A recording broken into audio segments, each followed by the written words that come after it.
Okay, great. So sometime in 2022, we had just started to see models like the Da Vinci model from OpenAI that demonstrates some new capabilities with code generation. And of course, it raised the question of how can we leverage these advances instead of creating tools that help like support users in visualization authoring. And essentially, one of the things that I worked on was a tool called LiDAR. So LiDAR is a tool for automated generation of data visualizations and infographics. And just to demonstrate what the user interface looks like, the whole entire process starts with selecting a data set. In this case, we select the Seattle weather CSV data set. And the first thing that happens is that there's a data summarization module that takes in this data set, this CSV, and generate some type of representation of the data. So it's a JSON format, so what you see on the screen, and it has a bunch of columns, a bunch of fields. The next thing that happens is that there's a module called the goal exploration module, and it takes in that data visualization and it comes up with a set of data visualization goals. And then finally, for each of these data visualization goals, there's a code generation module or a visualization generation module that takes that in and generates a visualization. Next, users can refine this visualization using natural language. They could explain this visualization again using an LLM on the back end. Essentially, what happens is that the LLM is given the representation of the visualization, the summary is given the current code that has been generated, and then it's asked to sort of retroactively or post hoc generate some sort of like explanation across multiple dimensions for what this visualization might be trying to achieve. And what we see right now on the screen, we have a static seaborne chart, and we can add, based on natural language, we can sort of explore operations on this representation of the data set. In this case, translate the chart to Spanish, add more lines to the chart, like a min and maximum line. And then on the back end, what's happening is that the system generates some code. This code gets executed. We sort of look for errors, do some error corrections, do some retries towards the goal of always giving the user valid visualization. And then the final part or the final like part of this tool is something called visualization self-evaluation. And so what happens is that we take all of the literature on evaluating visualizations. We identify 6 dimensions. Does the visualization contain logic errors or bugs? What is the quality of the transformation applied to the visualization given the data set? Does the visualization comply with the user's expectation or the task that was specified? We also ask the model to evaluate the visualization based on aesthetics. And then based on all of that, based on each of these dimensions, we ask an LLM to generate scores or evaluation, and then we use that to sort of explore a self-evaluation of the code that has been generated. And there's an optional step in which we could take all of these and ask the LLM to sort of auto-repair the chart or improve the chart, and then we give the user a final visualization. And so how does this work in practice? LiDAR has 4 high-level components. The last piece is an infographic, which is not a big piece of the project, but the first 3 pieces are kind of more interesting and has laid the groundwork for many other projects that we've done at Microsoft.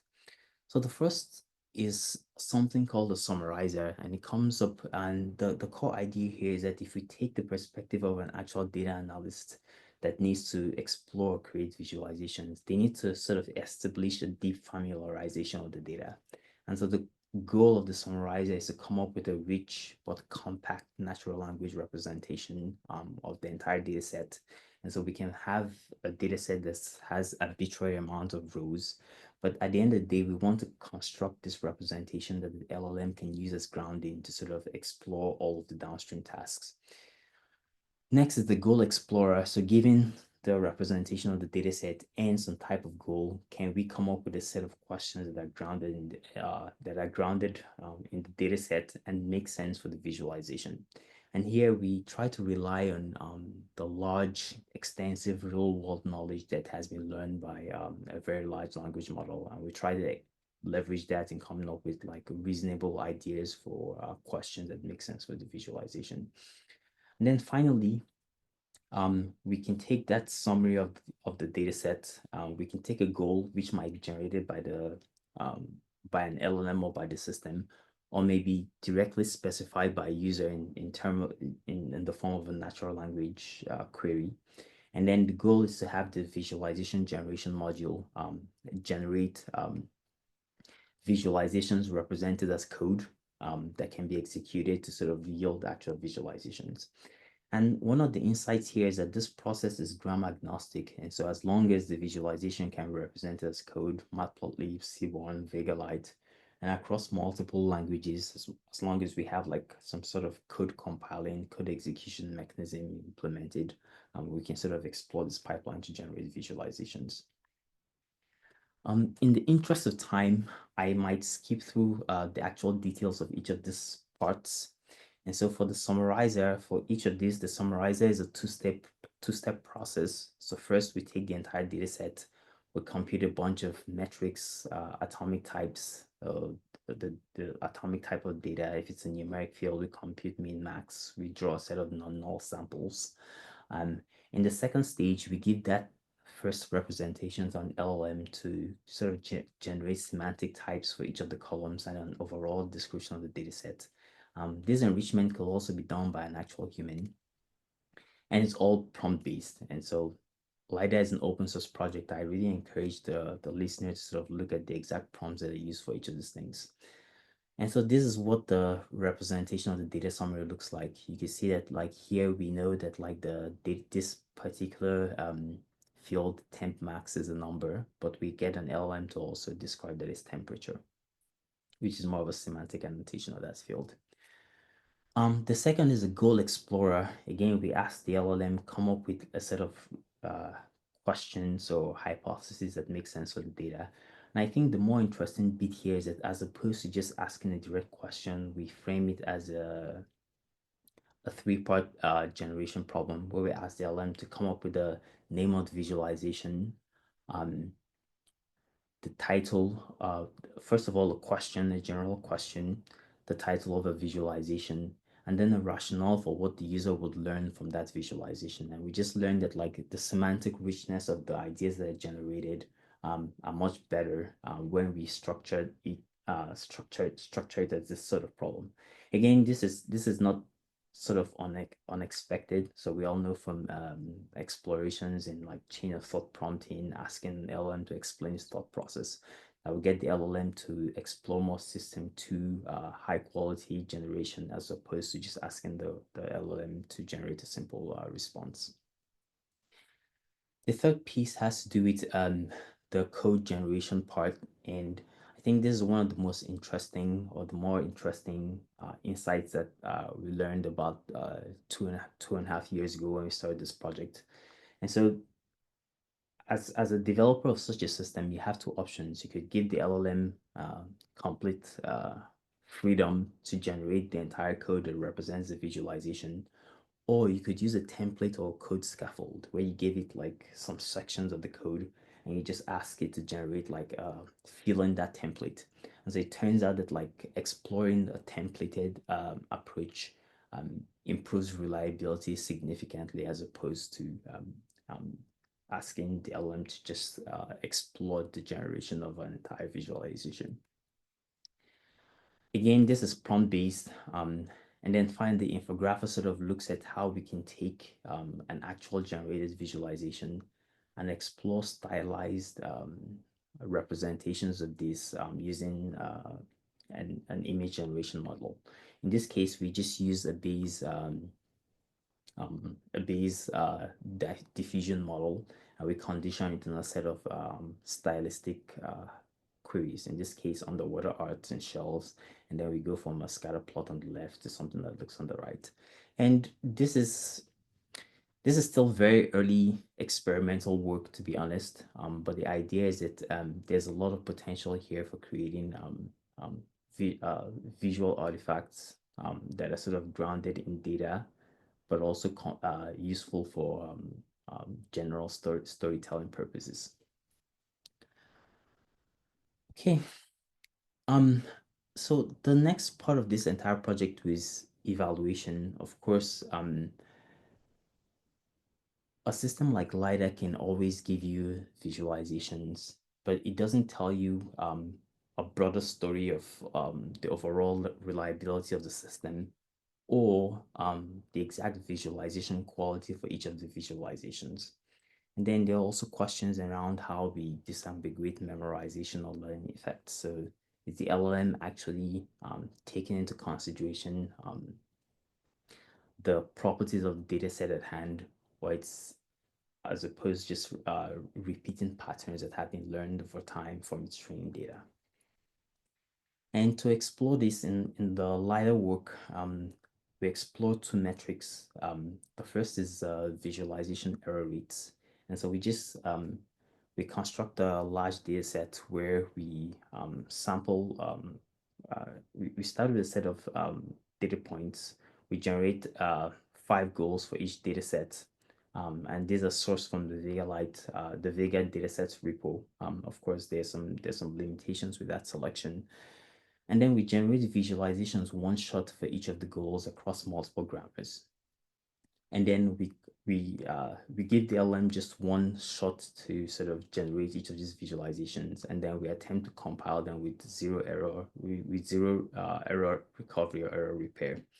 And then we have 4 conditions here shown on the screen. The condition on the right is where we have no summary at all. We just give the list of columns in the data set. The second row from the column from the right is second bar from the right is where we have like a base schema. And then the third is where we have an enriched schema. In this case, we have the base statistics of the data set. And then we also have um, the LLM go through the second process of annotating each of those data sets, each of those columns, and then where we have no enrichment. And so overall, we find that we get the lowest error rates, in this case, 3.16% across that entire data set when we have, using the C1 grammar, when we have the LLM actually annotate or enrich the data set. The second metric we sort of explored was assuming we had a very strong model like GPT-4 at the time when this work was conducted, we could use it to sort of assess the quality of the visualizations or code generated by other smaller models, and then evaluate that across a set of dimensions just extracted from the literature. Okay, in the interest of time, I'll skip a bit to some of the key insights that we learned from this entire process. And so the first is that generative AI can be applied to a wide range of data visualization subtasks, from things ranging like data summary or data enrichment, to data cleaning, which was not explored in this area, to hypothesis generation, visualization generation, and then conducting a set of natural language operations on top of a generated visualization, things like explanations, natural language editing, based editing, visualization recommendation based on, again, natural language preferences. The second thing that we learned here was that constraint generation improves reliability. And constraint generation here just means that like we reduce the degrees of freedom that the LLM has. And as opposed to asking it to solve a task, we instead give it a set of templates and ask it to solve the task based on those templates. The third thing has to do with cost and latency. We get the best user experience when we sort of reduce each of the stages in this pipeline into a single LLM call. The fourth thing is that metric and benchmark design continues to be crucial. And so all the design decisions made here, the use of templates, the use of enrichments, effects across multiple models. The only way we learn about how each of these design choices make a difference is by setting up an initial benchmark and then continuously tuning things like prompts and all the other design decisions end to end to sort of figure out what gives us the best performance. And then finally, I guess for grad students out here, how do you make a project like this a bit more impactful, not just internally to product teams, but externally to others who are interested in the phase in the space? And I think the two most impactful things for LiDAR as a project has been wrapping up all of these capabilities into an installable prototype that's available on PyPy, so you can rapidly install this using pip install, and then creating rich user interfaces that you could host and share with others to sort of enable technology transfer. Um, the next piece, in the interest of time, and I see I have about -3 minutes left. Yeah, um, I mean, sorry, but to your disadvantage, you had so many tech issues. yeah, Maybe let's just do like 2 minutes, and minutes, okay, and we have one question so far in Slido. yeah, okay, great. So I will gloss over the rest of the slides and I'll skip to the end. So as of right now, I had presented a couple of ideas. The first had to do with learning to translate the transition from heuristics rules to extracting rules from data. And so that's exactly what data to viz did. It said, as opposed to using heuristics to recommend visualizations, how about we learn this thing end to end using machine learning? Um, the next phase of work with LiDAR sort of transition from software 2.0 classic machine learning to more software 3.0, which is more of generative AI prompts and chains. And so the idea is we have this big generative model. How do we write prompts or chains of prompts that help us extract like capabilities or visualization solutions from this model? Um, Naturally, the third I think, in my opinion, the third like wave of work um, will kind of look more towards autonomous agents that sort of collaborate with together and then with humans to solve the task. And in this case, as opposed to like writing prompts and chains, we probably spend a bit more time just defining what these agents are, the tools they have access to, how they collaborate or communicate to solve problems, and perhaps that's how we get to the next level of like visualization tools that provide even more value to the end user. And so if you wanted to read a little bit more about it or try out some of these ideas, I built a tool called Autogen Studio, and the core idea is that it helps you sort of define these agents and get them to perform tasks. Okay. Um, so I guess my final takeaway here is that, so I have two more slides, I think. Final takeaway here is that generative AI models sort of enable new data visualization tasks, but there continues to be reliability and trust challenges. We can start to address some of these reliability challenges first by constraint generation. And so we need to figure out ways to sort of rein in what the kind of solutions that the model itself can explore. And then it also turns out that like just having very rich grounding data for the data set also improves reliability.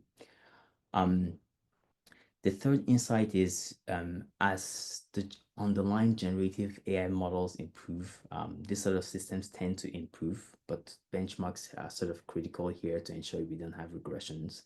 Um, the fourth is that multi-agent systems, while early, hold potential to further improve the visualization authoring process. And they will do these for a specific type of visualizations, the type that typically are iterative, need multiple passes, have many steps, might benefit from multiple points of view or expertise. And then some of the common patterns for generative AI visualization products include, on the high level, constraint generation, hybrid interfaces that sort of mix both the traditional mental models of direct manipulation and the chat or natural language based interface. Um, Other principles include things like sandboxing, especially for code execution, SQL code execution, and then tools for sort of verifying to help the user sort of verify the quality of the visualization and sort of trace provenance, let's say with generation reports.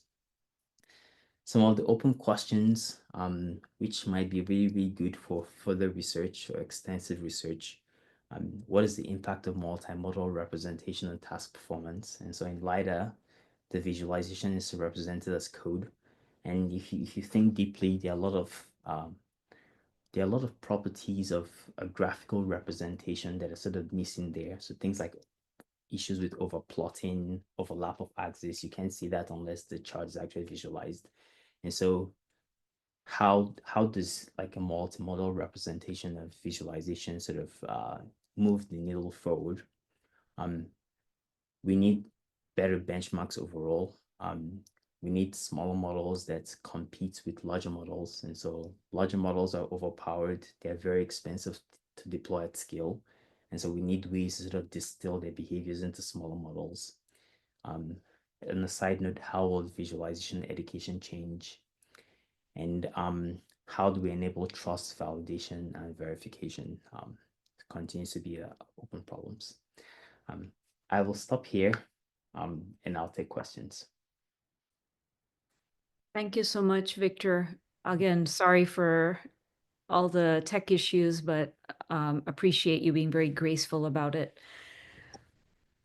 We have time probably for one question, but folks should definitely try to reach Victor maybe on Discord perhaps later, or maybe directly with your email. But here's the question. Does LIDA support diverse data types? This person might have missed that explanation during the talk. Yeah. So the LiDAR implementation anchors very closely with the pandas library. And so pandas is used as just the default like library for processing input data. And so what it means that whatever data source that pandas can process, LiDAR can process. And so JSON, CSV, Excel, even with connectors to things like BigQuery and a few other data sources, as long as we can wire it up very easily, and LiDAR will support that. But in addition to that, though, it's open source, so in theory, you can always like extend it to add additional data connectors. And of course, the use of pandas, it makes a very simplistic assumption because first of all, we assume that like the data that is going to be analyzed is, lives neatly in some CSV or some JSON file. In production use cases, this is frequently not the case. The data you need to answer question lies across multiple tables and multiple databases. And so in practice, there's usually some sort of planner module that might be responsible for constructing the right SQL query or the right data collection query, executes that, and then generates this data set that then gets into the rest of the pipeline represented in LiDAR. Yeah. All right, thanks, Victor. I think we need to wrap up the keynote, but thank you so much. And let's queue up for, we're doing the first paper, right, Arjun? Because Yes, yeah, and I just have a quick announcement to make. First of all, thanks again, Victor. We'll make sure you can kind of share the link to your slides and everything so that folks can reach out to you. In terms of the program, just to adjust for the time, we had some buffer at the end. So what we've done is made one quick change. The third paper in today's program, which was generating analytic specifications for data visualization from natural language queries using LLMs, will be kind of presented just after the coffee break. So the last paper before the coffee break will now be presented just after. So there's just about 5-ish minutes of change for the entire program, but just to make sure, all speakers get enough time, we're doing that. So thanks again. I'll also post this on Discord, but just wanted to let everyone know. All right, thank you. So let's move on to the first workshop paper of the session, a preliminary roadmap for LLMs as visual data analysis assistants. And I believe Ashley is going to be presenting this work, and this is work with Harry and Gabrielle. So take it away, Ashley. All right, can you guys see my screen? Yes. Okay, great. Thanks for the introduction. This is work in collaboration with my co-authors, Harry Lee and Gabriel Appleby. Let's go ahead and jump in. So we know that LLMs today have exploded in popularity and are already being used for a variety of data analysis tasks. This includes things from generating insights from your computational networks all the way to more recently producing these deep dive podcasts about your data and your research. So given all these new promising directions and sort of these bespoke solutions to LLM assistance, we wanted to understand how LLMs can be used broadly as assistants in exploring, analyzing, and visualizing complex data. So we wanted to start chipping away at what does this design space look like. To do this, we started this preliminary roadmap for LLMs in this space, and we conducted a mixed method study with 20 practitioners from a variety of fields. Now, these practitioners regularly work with or do research with LLMs for complex data tasks. And in this study, we focused on eliciting their feedback and their own experience of using LLMs for different tasks and goals, their preferred input and output modalities, and then also their own experience weaknesses of using an LLM in this space. So let me get into the tasks and goals. By far, the most common response was help with question answering. So how do I write queries for these messy databases or find specific data or summarize the complex relationships in my data? The second most common response was creating visualizations. So summarizing large amounts of text or data, not getting like 10 paragraphs from your LLM, but a nice visual summary. Another popular request was justifying the LLM's outputs, sort of as a sanity check to make sure it's not hallucinating. People also wanted help with improving and simplifying data, so finding problematic data, missing data, but also generating new data or new data samples. Some other task highlights included coordinating and executing analysis functions, which I'll get into here in a minute, creating graphics for presentations, exporting custom data sets, and then providing recommendations for analysis or data to explore next. For input and output modalities, I think this quote sums up the majority of our responses. So text feels natural right now because of the popularity of ChatGPT, but when you start working with this complex data, visual components make a lot of sense, a sort of dual hybrid approach. So for input preferences, a lot of people talked about wanting to ask exploratory and open-ended questions in chat, and then refine those questions by interacting with the visualization. So show me data about blah, and then you would lasso some data points and be able to feed that into the prompt to your LLM. Users also talked about wanting us to predefine workflows or templates for tasks that we know they're doing often. And they talked a lot about those templated prompts as buttons. Output preferences were very standard, so considering the size and scale of your data, but then also who the audience is and what the use case is. Okay, so let's look at how to apply this roadmap by looking at a proposed system workflow for an LLM assistant. So in the top left, you would have a user who's stating their task, and you can use any of those input modes that I talked about earlier. The LLM would then work with the user iteratively to refine what the task is or what the question is. And then from there, the LLM would choose the best task template. And so by task template, I mean you as the designer predefine a collection of functions, or maybe it's prompts that map to the task that you know your user wants to do with your system. And then once that task template is executed, you output it in one of the modalities that we discuss. So I think what's important to note here is that we're not relying on the LLM to do everything because it's not ever going to be good at everything. All right, future opportunities. So we see this idea of the system workflow that we propose where the LLM is an assistant or more like a coordinator for users' tasks as a promising direction. So think about what the LLM is good at, and then whatever it's not good at, have it pass the baton across your system. There are also a few different system designs we talk about in the paper. So a data coordinator where the LLM can grab different data or perhaps generate new samples to alleviate the challenges in ML collaborations.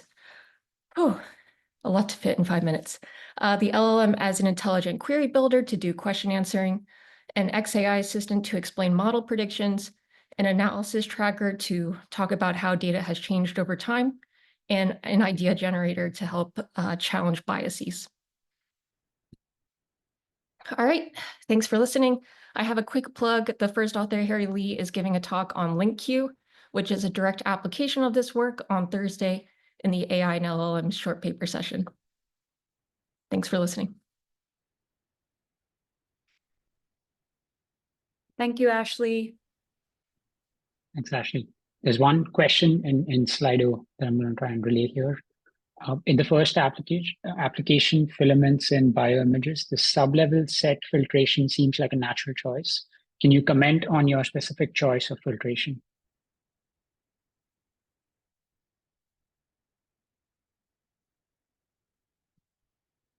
Sorry, I couldn't find the mute button. I don't think I caught the first half of that question, the filtration method. Yeah, it's basically, can you comment on your specific choice for the option you picked?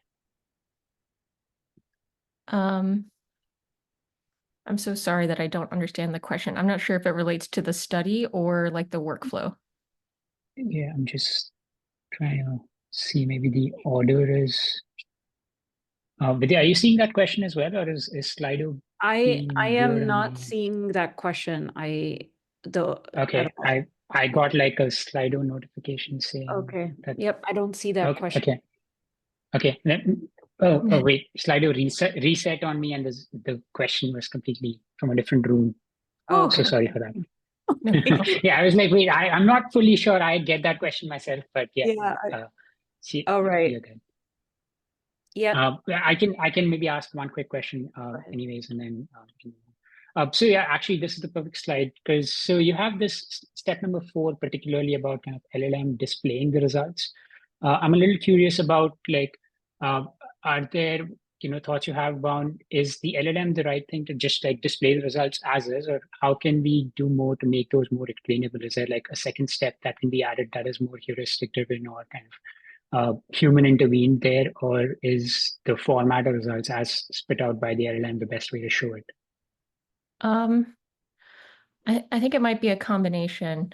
I would think that as designers, we probably have a better idea of how specific results or data output should be displayed to users, given their expertise or their use case. So I think trying to intercept what the LLM wants to do and make sure you're kind of giving it a template or a guideline of what to display or how to display it is probably the best way to go. Got it. Okay. Vidya, did you have something else? No, I did not. But Right. it was a great paper. Thank you so much for presenting. Yeah, thanks. Thank you. Thanks, Ashley. Okay. So our next paper is Show Me What's Wrong, Combining Charts and Text to Guide Data Analysis, and Beatrice Feliciano will be presenting this paper. Yes, thank you for the introduction. I will now start sharing my screen.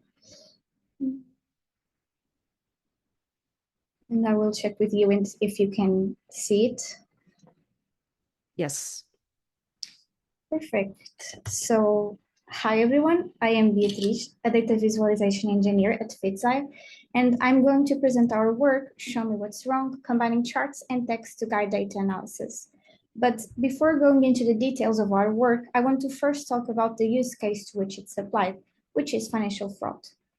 And just by looking at the news, you can get an understanding of how much money people are losing of their savings because of fraud and how much money banks are having to refund people because of fraud. So it's safe to say that financial fraud can significantly impact people's lives, and thus that this is an issue that needs to be tackled.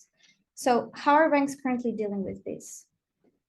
Imagine that you are buying a pair of sneakers. Chances are that your transaction will go through a system that, combining machine learning and rules, will automatically classify your transaction as either not fraudulent or as fraudulent. But there are some cases where the system is not sure of the classification of the transaction, and in those cases, it will generate an alert, which means that a person, a fraud analyst, will need to manually review the data and classify the transaction. And how do they currently review this data? They first look at some details about the alerted transaction, such as its date, location, and amount. They also look at some details about the person who made the transaction, like their name, date of birth, and address. After that, they will look at the alert and compare it with past transactions of the person. They will look at the table with all the past transactions of the person, and they will scroll through it to assess patterns. Then they will, for example, look at the location of the alerts and look at all the other locations of past transactions of the person to assess if these locations seem to make sense, or look at the amount of the alert and look at all the other amounts of past transactions of the person to assess if this amount seems to make sense. They do all of this just by looking at tabular data, and they must do all of this in just around 1 minute. That's all the time that they have to perform these tasks. So it's safe to say that it's overwhelming for analysts to perform the tasks and that they need a new system to evaluate this data.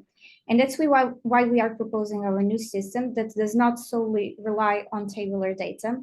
And here we combine charts and text to guide the analysis. Our system is divided into 3 main regions that give different levels of detail of the information.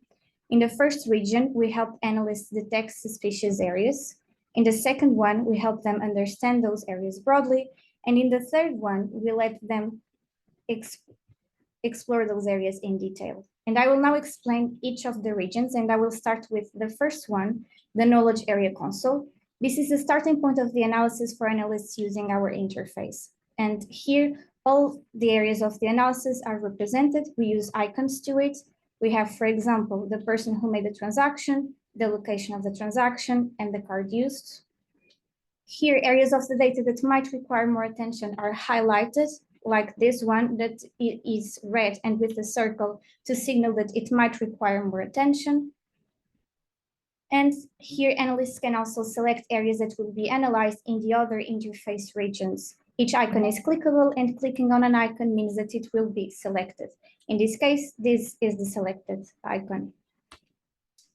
After selecting an area, analysts will then look at the knowledge area text summary.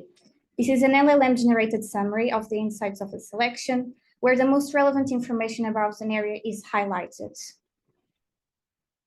Risky information is pointed once again using the red color, like in this one in specific. If after reading the text summary, analysts still feel like they need more piece of information or that they want to confirm any insight, they will then look at the knowledge area graphical representation.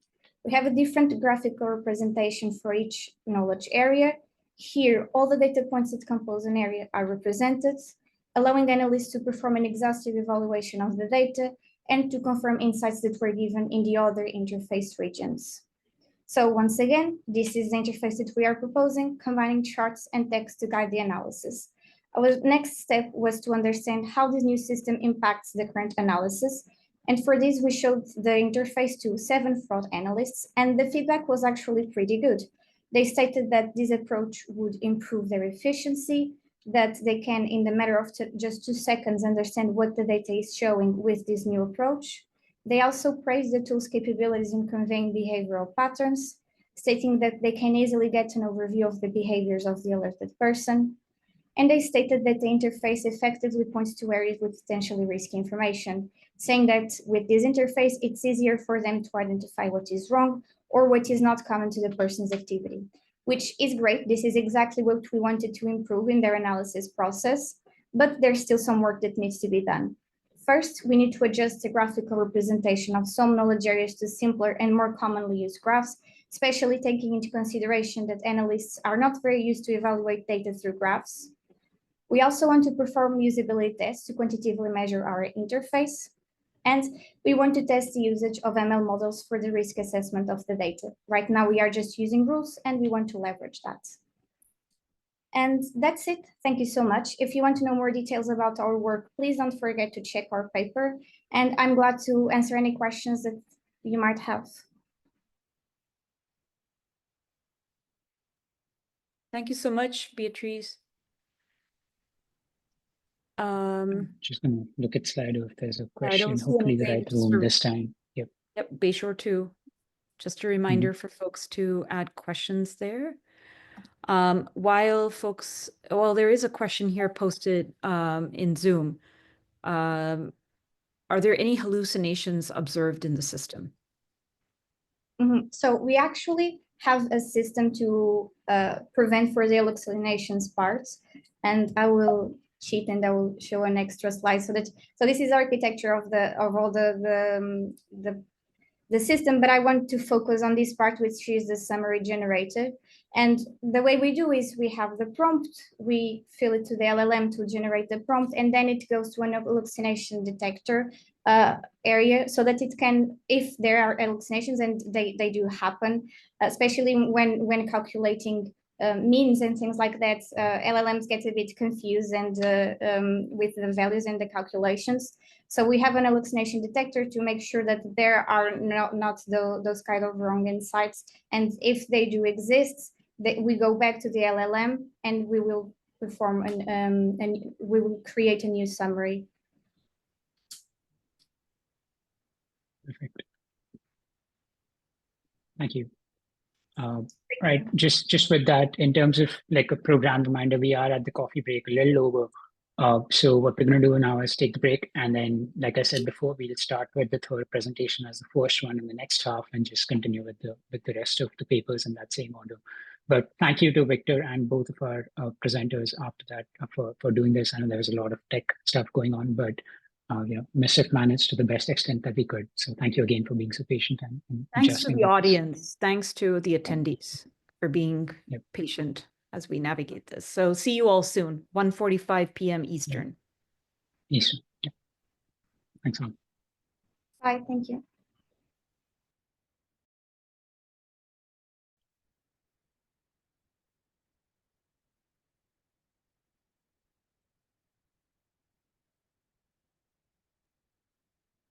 All right, let's get started. Hopefully folks had some time to stretch and come back, maybe have a cup of coffee, if it is coffee break, your time zone. So our next paper is going to be generating analytic specifications for data visualization from natural language queries using large language models. And Rishabh Mitra is going to be presenting the paper. So please go ahead. Hey everyone, I'm Rashab, and today I'll be discussing the paper that Vidya mentioned.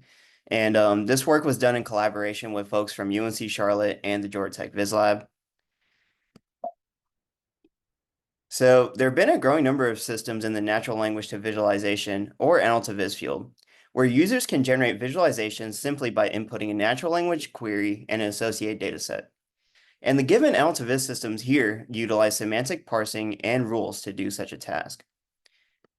Now consider one such parsing-based NL2Viz system, NL4DV, and consider this dataset on movies and natural language query show the relationship between budget and IMDb rating for action adventure movies that grossed over $100 million.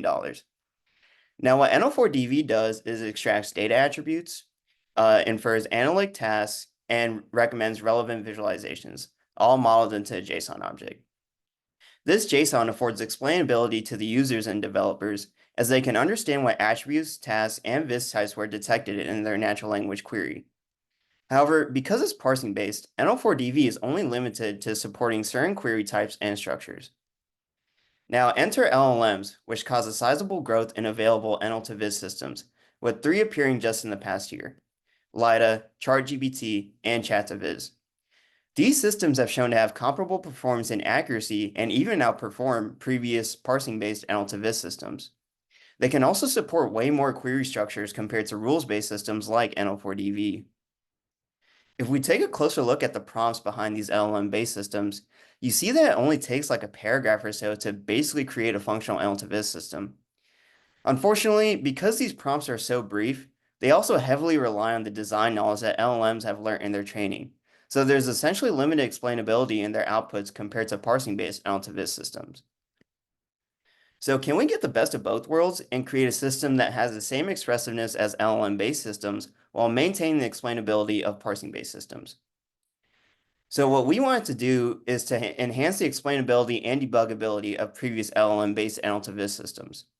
We use NL4DV's architecture as a template to develop a new prompt, NL4DV LLM, which supports all the essential components of NL4DV and also creates an output JSON just like NL4DV's. And here I'm showing the prompt as driving all the previous architecture diagram. As you see here, the prompt is very large and comprehensive, which is needed to support NL4DB's architecture. This prompt consists of definitions and instructions for detecting analytic tasks and attributes, and in turn, generating visualizations. So now let's take a closer look at a couple comparisons in response between NL4DB and NL4DB LLM. If we look at the top query here, we see that NL4DB failed to detect the latter part of the query, 1996 to 2009. However, NL4DB LLM was able to detect this and display it in its visualization. Perhaps this query kind of exists outside the syntactic rules in NL4DB's programming, which shows potential restrictions that parsing-based systems have. If we look at the bottom query, however, NL4DB was able to infer the implied task of derived value, which is average. However, NL4DB LLM does not make that same inference, and instead only extracts one data point for each given year and creates a line chart from it. So a user might not be able to glean as much information from NL4DB LLMs compared to NL4DBs. To further examine the performance of NL4DB LLM and NL4DB, we conducted an initial evaluation of the systems on the NLV corpus dataset. We primarily looked at accuracy as our main metric, which we define as matching the NL query's intent and containing all the potential attributes, tasks, and viz types requested for by the query. So here's our initial evaluation results on 700 queries. We see that the prompt had a much higher accuracy than NL4DB, which was basically like a 23% increase in accuracy. However, the average response time for NL4DB was around 3 seconds for each query, compared to NL4DB LLM's average response time of 25 seconds. So there might be hints of a trade-off between accuracy and response time based on this. In terms of qualitative metrics, we found NL4DB LLM to be much more expressive than NL4DB, which meant that I was able to support a wider variety of query forms and structures. However, NL4DB was more consistent in its responses compared to NL4DB LLM. NL4DB LLM would randomly fail to produce visualizations for the most basic queries, like correlate production budget and worldwide gross, on a movies dataset. And sometimes it would also hallucinate attributes that weren't a part of the dataset as well. So both systems seem to have their strengths and trade-offs based on this initial evaluation. But for now, I'm excited to share that the prompt is now a part of NL4DB's new LLM base mode and is available to view on GitHub. I've also attached a code snippet for you to view how to utilize our prompt. Check it out. Thank you. Thank you so much, Rishabh. Just trying to see if there are any questions that have been posted. Yeah, there's a couple on Slido. I can maybe relay them. Hopefully I'm in the right, looks like I'm in the right room. So hopefully the questions are the correct ones. But how do you decide on each prompt component of the framework? What were the criteria? Yeah, so in terms of like the criteria for the framework, we were basically deciding like what components were essential in NL4DB. So we really wanted to like have like the task and design JSON as a part of it, because that was like primarily like the design knowledge that like the previous architects of NL4DB came up with. And so every single component that you see here is kind of like basically an essential feature of NL4DB. And we wanted to constrain the output of the LLM to like a specific response JSON that matches NL4DB's to create this like proper comparison. So that's why we also included like a response JSON that basically is like a sample JSON from NL4DB in the prompt itself. Awesome. And then I think there's time for one very quick one, but there's a lot more questions, so just go on to Discord and try to answer them. Okay. How do you define accuracy on the NLV corpus as you've measured it? Yeah, so the way that we define the accuracy on this evaluation is it basically needs to have all the essential components of the query's intent. So for example, if we look at the top one here, average production budget from 1996 to 2009, we need that derived value task of average in the visualization, and we also need two attributes to basically have an accurate like visualization, which is production budget, which is like stated in the query, and release year, which is like kind of inferred from like 1996 to 2009, and which is why like the top left NL4DB's output for this query was inaccurate compared to the LLMs, which was accurate. That's great. Okay. Thanks, Rishabh. I think with that, let's give Rishabh a round of applause. And, just a reminder, there are a few more questions posed on Slido. So if you could help answer that, that would be great. But we will move on to the next paper. Okay, awesome. Did you guys see my screen? Yes, we can see the screen. Go ahead. You're ready to go. Okay. Hello, everyone. My name is Wei, and today I'm very excited to present our work on visualizing spatial semantics of dimensionally reduced text embeddings. Okay. Text embeddings are widely used in deep learning to represent the documents in high-dimensional spaces. And we often use dimension reduction to project those high-dimensional text embeddings into lower dimensions to visualize them. For example, as you can see from this picture, this is a tool from Google's embedding visualizer. So we can use this tool to visualize and export the projection, but it does not support the explanation of why documents are positioned where they are. So in this project, we aim to bridge the gap by providing explanation of document projections. Okay. In this paper, we propose a gradient-based method to explain the document positioning based on the word-level influences. The gradient here assesses the sensitivities of document positioning based on the underlying word. I want to emphasize the difference between our method and the traditional method. For traditional method, it normally focuses on the term frequency or attention mechanisms to determine the word importance.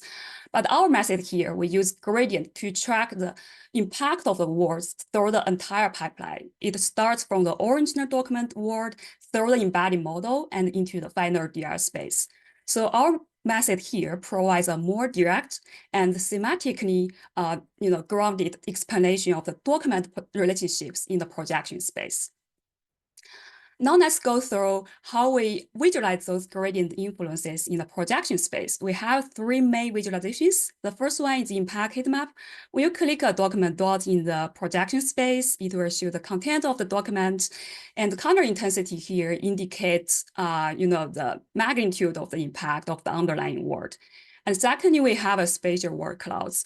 The location of the word here is meaningful. It's correlated with the surrounding document it aggregated from, but basically the spatial word cloud, it aggregates the most impactful word across multiple documents. The color here is matching with the document class, and the size here indicate the magnitude of the impact. We also have the option to display the most impactful word for the individual document directly in the projection space. This will give the user a quick overview what influence the current document position most. Okay, so now let's go through three user scenarios of our system to see the practical applications of it. First, we compare two different embedding models. The left one is a pre-treated bird model, and the right one is a fine-tuned bird model based on the dataset of the COVID-19 research articles. As you can see from the left, the pre-treated bird projection do not have a clear separation of the document categories. But on the right, you see here, for the fine-tuned bird projection, it forms four distinct clustering with corresponding to the different risk factors. And our spatial word cloud here, it captures those risk factors. As you can see here, the smoking, cancer, kidney, and neurological. And also the heat map here provides further insights regarding to the differences between those two different embedding models. So for example, when we select a document, as you can see here, this is a detailed impact heat map. It emphasizes religion and COVID, but for the fine-tuned bird projection, it switches the highlights to the smoking and the smoke, which corresponding to the risk factor.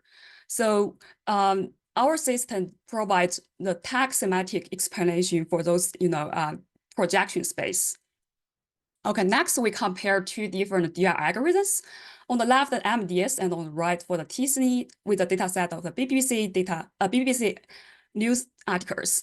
It's very interesting. You can see for the TSNE here, it identifies a strong central topic for the sports articles like the tennis. But for MDS, it captures much more local features within the sports articles like the champagne and the Slovakia. So it's very great that we can view those differences, use our system to see like the different algorithms, they prioritize the different features in the text data set. Okay. And finally, we compare the gradient-based method, which is our method, with a baseline traditional method, which is a attention-based method.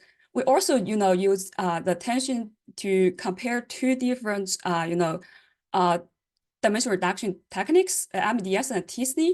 Actually, we found for the attention-based method, it actually extract exactly the same set of the impactful words, which means it fails to explain the impact of the DR on the space. However, unlike the gradient-based method, as we talked before, it provides explanation of the impact of the DR on the space. So our method here provides more thematically grounded explanation of the projection space. Okay, in conclusion, our gradient-based method provide explanation of the document projection by linking the document position to the underlying word. And through the visual tools like the spatial word cloud, the user can quickly grasp the like semantic clustering and other relationship within the data. Thank you so much for listening, and I'm happy to take any questions. Thank you, Wei. Thank you so much, Ray. Yeah, there's a couple of questions that you want to read them, or okay, I can go ahead. So the first question is, how do you assign the weight deciding the font size?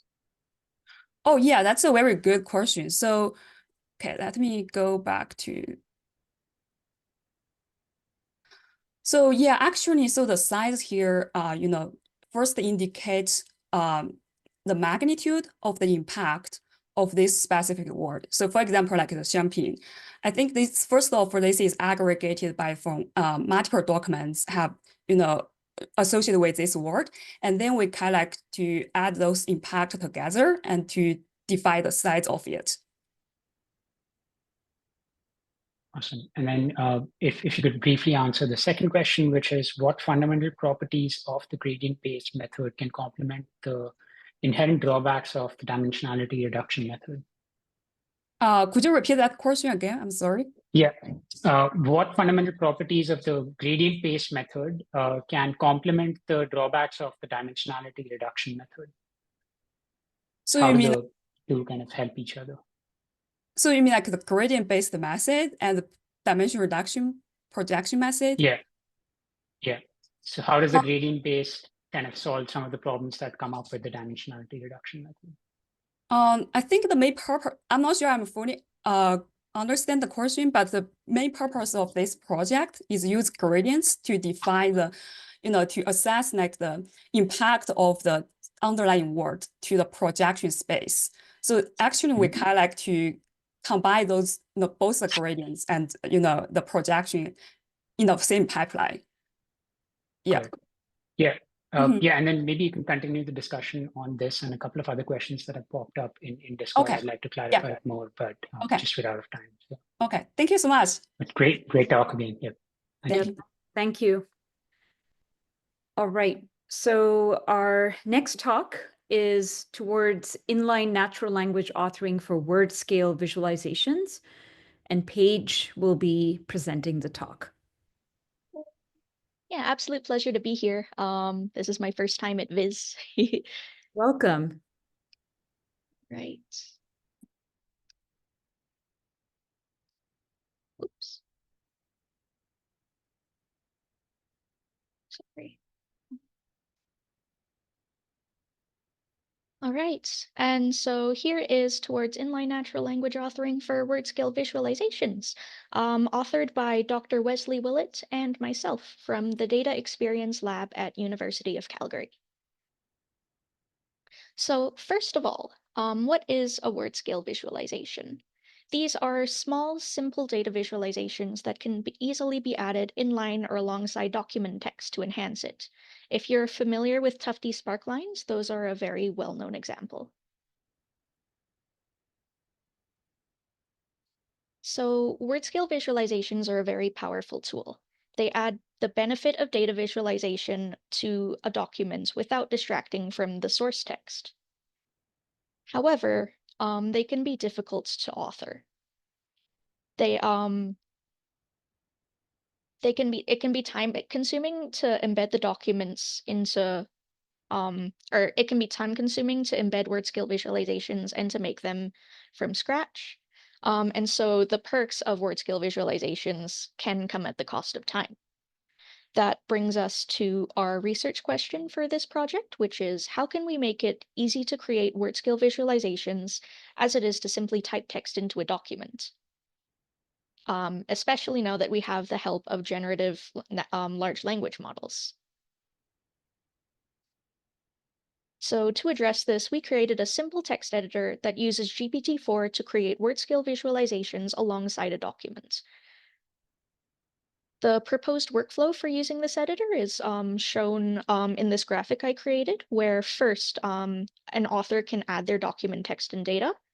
Then they can highlight and save text that they want to visualize. And when they desire, they can use a shortcut key to open a query bar where they can submit a plain language request on the type of visualization they would like to generate based on their highlighted data. When submitted, that request gets sent to GPT-4, which is then instructed to create a Vega Lite specification to create the visualization. Then that visualization is displayed in the app, which can then be embedded directly into the document with another shortcut key. So some of the prompts for accomplishing this included, so we asked GPT-4 to create the specification. We instructed it to keep visualizations small, remove extra details from charts that might just take up space, and instead include a tooltip to provide contextual information, and then also to make the background transparent if possible. Here is a quick snippet of what the editor looks like. On the left is a text box where users can type in an article and embed it with visualizations. On the right is a preview of the generated visualizations, which can then be added with a keyboard shortcuts, or they could also be dragged and dropped. I'll take a minute here to show a video preview of the editor in use following the workflow outlined before. Here you can see that I'm just typing in the document text. I can add any numbers or information that I would like to visualize, save it, and then I can open up the bar to request a visualization. It tends to take around 10 to 20 seconds to generate a visualization, maybe 30 if you're very unlucky. And then once the visualization is generated, it can be inserted directly. And then there is a tooltip included for context as well.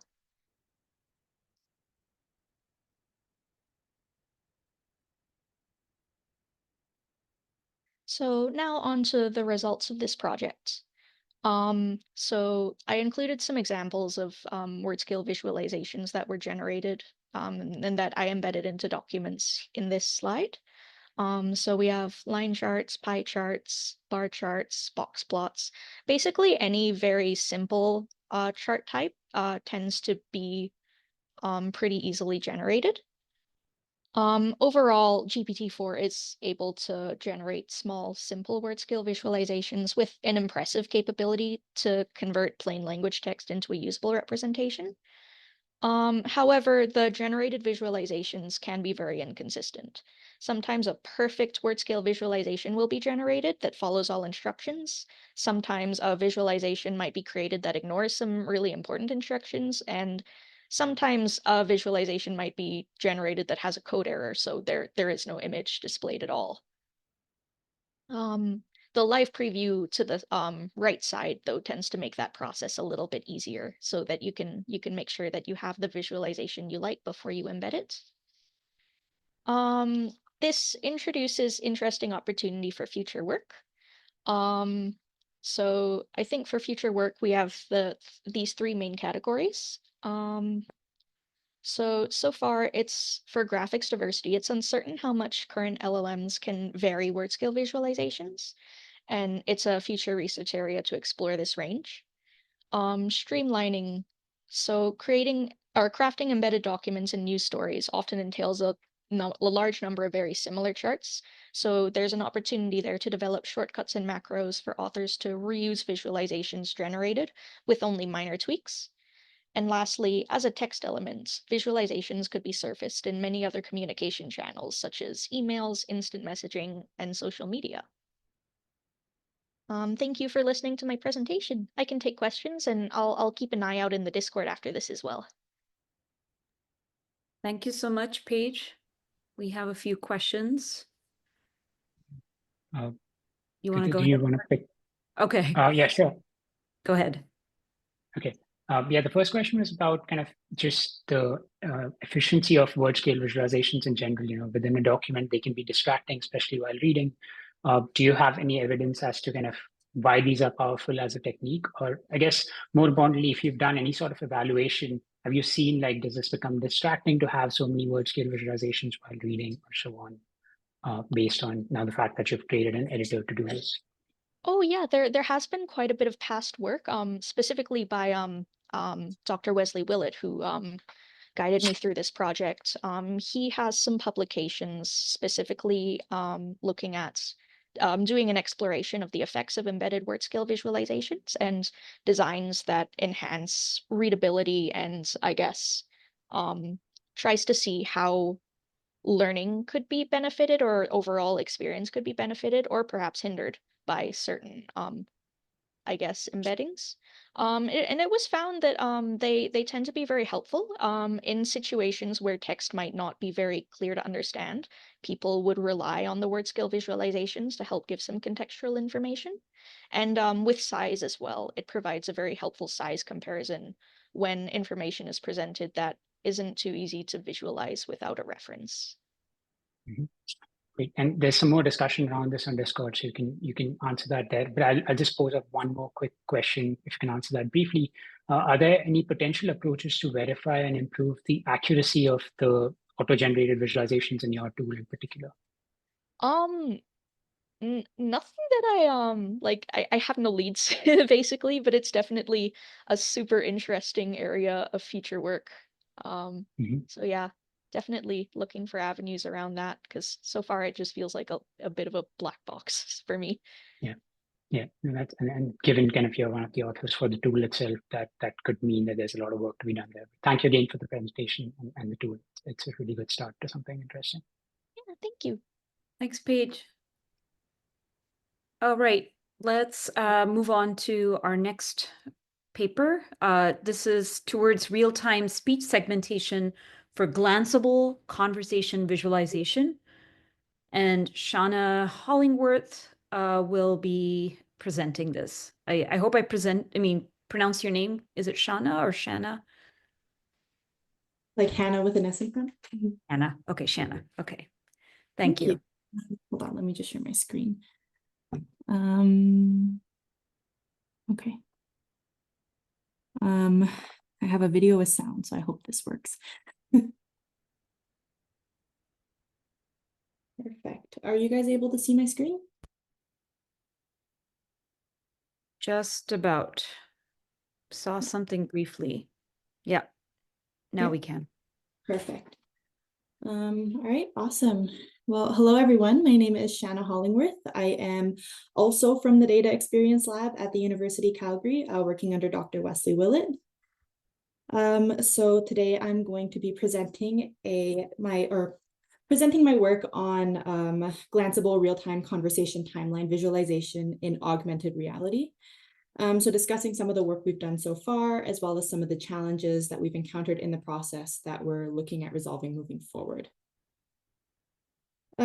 So just to start off, I'd like to introduce the system a little bit. So I guess you could envision a use case for this in a futuristic society where everyone has glasses. And as you're having a conversation with someone, you could see a timeline appear in front of you about the conversation that we're having. So we're just sort of looking at the best way to visualize and analyze these conversations. So on the screen, I have a simulated snapshot of the system summarizing a conversation that I had with a collaborator. So because we're using augmented reality, it's super important that visualizations are glanceable and lightweight so that they don't add more digital clutter into the space, and also that they are on demand. So one of the motivating questions that we originally thought of is, how did we get here? When conversation topics tend to rapidly shift, you can lose a lot of information. You can lose track of the conversation. So real-time summarization can help with anything from losing your train of thought mid-sentence to helping to track conversation flow and summarizing complex ideas. So moving on to talk about the segmentation a little bit more. We currently do have multiple visualization levels to allow users to view summaries at varying granularity levels, which would look something like on this first slide here. So the current prototype shows at every 10 seconds, 30 seconds, 1 minute, and 5 minutes. We'd also like to implement topic segmentation, but there's a lot of challenges with this currently. And so this is something that's kind of part of our future works. But the example that we have on the screen here, we're showing at the topic segmentation level at 1 minute and at 10 seconds. And this is just a conversation that I had with a friend. So at the broadest level, we can see it's divided by topic. So that tells us a lot about the general flow of the conversation. We can see that we talked about skydiving, and then we talked about motorcycle lessons in this case. And as the granularity increases, we start to gain more details. So at 1 minute, we see subtopics start to emerge. And at 10 seconds, we get really hyper-specific details like emotions and reactions. And so one of the important questions here is how much value is actually added by each individual visualization, right? 10 seconds versus 30 seconds might not tell us a whole lot of different things. So I'm going to just show a quick video demonstrating the functionality of the system. The background is black because we're prototyping with XReal and we can't take screenshots of the system. So the background will be black, but just imagine it's an AR. So here's an example of the system, which has been populated by mock data from a practice version of this presentation, but is also listening right now. For now, we default to the highest level of granularity, 10 seconds, as we can see up at the top, and we can navigate up and down through the dialogue. On the left, we have timestamps and a timeline bar, but this bar will actually be most interesting for topic classifications, where it could actually show the amount of time spent on a topic. And here's a Figma mockup, just as an example of this. We can also navigate left from a selective topic to zoom out to the 30-second summary at this point in the conversation, and right again to zoom back in. As we zoom out further, the timeline color gets cooler, and this can help to signify zoom level alongside the label at the top.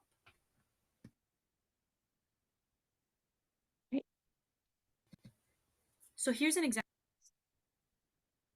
So I want to talk a little bit more about topic classification and its challenges. So the slide currently shows a 90 seconds of transcribed conversation, which was segmented by GPT-4. The first column lists the assigned topic of each transcribed segment. The second column shows the segment that was sort of assigned to that topic, and you can see where the turn in the conversation was. And a third column shows the representative sentence, which is essentially a sentence that we display alongside the topic to make it clear. This is directly from the transcript, what the topic is about. So we can see that it does a decent job of this, even with larger transcripts, but it struggles with precise segmentation. So where this red line is, everything above it is still about skydiving. And its performance declines even further when we're working with real-time conversations. It often fails to recognize turns in the conversations at all, and it leads to exponentially large unclassified segments. So the problem is that dialogue is broad and unpredictable by nature. Real-time dialogue is always shifting, taking tangents, and looping back in on itself. And even with a full transcript, it's hard to understand where one topic ends and the next one begins. And so current implementations that we've tried is GPT-4o prompting. And again, while this kind of works, it didn't work at all for real-time dialogue segmentation. So this isn't going to be a good solution for us. We also tried just doing Python dialect segmentation with NLTK. And while this does conclude, the accuracy of results are unclear, and there's not a good way to evaluate the results. So moving forward, our big goal is to refine topic classification algorithm, sort of understand the perceived usefulness and use cases of each visualization level and element, and explore other breakdown styles. And yeah, that's it. Make sure to check out my related poster in poster session 1 if you want to see a little bit more about the visualization side of things. Thank you, Shanna. There's one question from Slido that I can relay here. Great talk again and great work. So the first part of the question is, how can you capture sort of body language as part of what you're processing? Is that something that you've considered or thought about? And the second one is kind of more obvious, but like how the AR kind of overlay obscures the body language. Have you just considered the effects of that? Yeah, so I guess with the first one, we haven't talked a whole lot about analyzing body language or doing vision analysis, and that could be a really interesting extension to this process. But I think the broader thing that we're currently considering is just conversation visualization as a whole and what we can get just from the dialogue by itself. In terms of obscuring of body language and things like that, that is a problem, of course. The big way that we've tried to combat this is, as I mentioned at the beginning, hold on. that it should be on demand. And so you'd really only be pulling this up when you immediately need to go back and reference something else from a conversation. Otherwise, you wouldn't want to see this in front of you at all, because you don't want to be obscuring the person that you're talking to. That's good. Thanks for that again, and great work in presentation. And I'll let you kind of jump on Discord for more questions and discussion around this. But thanks again for the presentation. Thank you. All right, let's move on to the next presentation. I really appreciate speakers just queuing up their slides because we have a packed program. So the next paper is Strategic Management Analysis from Data to Strategy Diagram by LLM, and Richard Brath will be presenting. So go ahead, Richard. Thank you. Great. So Ben Schneiderman has reminded us many times that the purpose of visualization is insight, not pictures. And I'm going to show you how we can use LLMs to generate comprehensible strategic insights. First, we're going to use the LLMs to generate insights. Then we're going to use the LLMs to organize those insights according to strategy management frameworks. And then we're going to turn those into diagrams. So we'll start with a very simple, trivial, heterogeneous data set. We could attempt to visualize that, or we could just ask the LLM to create insights. Language models can now generate these kinds of insights. Insights here are, as discussed in the research literature, essentially textual statements encompassing key observations about the data, such as patterns, anomalies, and outliers. This example here is the LLM synthesizing insights from that data set you saw a moment ago. Are those valid insights? We know they can hallucinate. So we compared what the LLM was saying to a prior rule-based system. It is finding insights that are similar to rules that we had previously created for quarterly financial reports, and also things for time series data that we had previously done in a rule-based system. What would you do with those insights? As you saw, it generated a lot of them. We could use them to annotate visualizations, but those could clutter the visualizations. We could use them within a narration, but we don't necessarily always want a narration. And furthermore, when we split lots of different visualizations and split the insights apart, we're kind of losing the ability to do comparison with them. And then it also should be said that some kinds of data sets don't really lend themselves to visualization. This is financial statements. They're always presented as table, very rarely as charts. So for some types of things, quantitative visualization has low relevance. Okay, so instead, we need to do something else. Step 2, we're going to organize those insights. And strategy management is a common analysis technique in MBA programs. It's been around for 50 years. There are frameworks for organizing analyses, such as SWOT, competitive forces, positive feedback loops. There's at least 70 more of them. And we can use the LLMs to organize the insights into these frameworks. And the LLM will combine insights, drop insights relevant to whatever theme, the analytic theme that we're doing on. And that gives us a much more focused set of insights. Are those valid? We're actually not strategy consultants, so we asked some people who use them and comment on the ones that we generated for them. And it was promising. They didn't identify any hallucinations, which is good. And so they are capturing some valid insights. Now, what's most interesting for the visualization community is that each of these strategy frameworks has associated diagrams with them. These diagrams are very text heavy compared to the normal quantitative visualizations that we do. And as a third step, maybe the LLM can produce the diagram. So this is Claude when we were experimenting with this earlier this year in April, and you can see it kind of struggles with these ASCII-based ones that it defaults to, and also struggles with SVG. This is Gemini, this is PowerPoint. PowerPoint refuses to create the diagrams. That's using Copilot built in there. And at that point, ChatGPT was doing pretty good in April. By the time we submitted the paper in July, ChatGPT was doing better. And just a week or two ago, this is Claude generating them in September. So in 6 months, you can see incredible advancement in their capabilities to just generate strategy diagrams, which is pretty cool. So in summary, you've seen that we've been able to go from data to insight to strategy diagram. This raises some important questions like, well, if the purpose is insight, not pictures, where does visualization, the traditional old school quantitative visualization that we talk about, where does that fit in?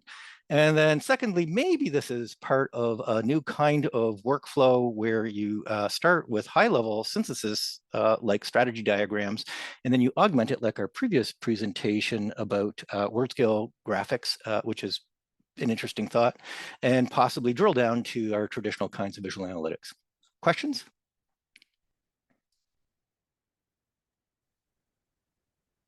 That was awesome. Thanks, Richard. Thank you.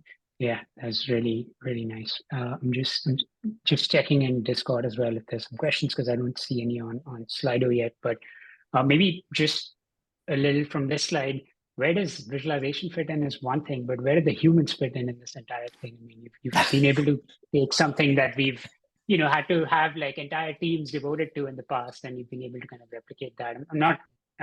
It's partly a joke, but also a slightly more kind of serious question if you have thoughts on that, please. Yeah, so I think it's really interesting is that in strategy management, you've got these things where you're pulling all these heterogeneous statements together, and somehow you have to package that together for decision makers, right?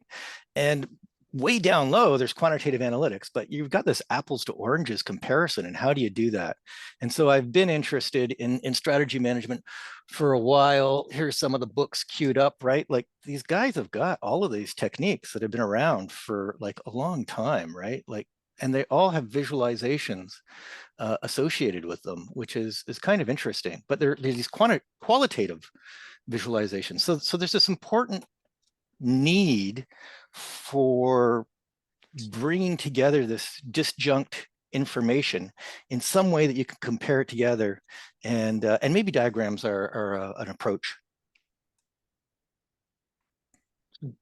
Yep, and then I think I see There's one by more Nicole. question. Yeah, I was just going to read that out. Were there any comments from your stakeholders wanting to see the provenance of these insights? Good question. You can do like the whole thing from in a single prompt. So here it's done in 3 steps. They've gotten better. So now I'm just doing the same thing right to the end visualization in a single prompt. The problem with that is you lose the provenance there. So I think there is a really good point about, yeah, as soon as you tell me the number is 42, my next question is why? And it's the same thing when I see each of these statements. I would like to understand where they come from. And so that it is a necessary element in a deeper workflow. In the top level senior executives who are using these kinds of things, these things have been prepped by some assistants, a number of assistants, and so they're accepting what they have been presented with. So there's a kind of a many person approach to these things, and you're assuming that people underneath you have done the appropriate steps. And so there's an interesting thought about how something like that might fit in as well. Great. Thank you so much, Richard. Super interesting work as always, and great presentation again. I'll let you kind of jump on Discord for any further discussion, but you can continue with the next presentation for now. All right. So our next presentation is Steering LLM Summarization with Visual Workspaces for Sense Making, and Xixin Tang will be presenting this paper. Hello, everyone. Can you see my screen? Yes. Thank you. My name is Xixin Tang, and I'm a PhD student at Virginia Tech in NLVIZ lab, advised by Dr. Chris Knopf. It's my privilege to present our paper, Steering LLM Summarization with Visual Workspaces for Sense Making, here today.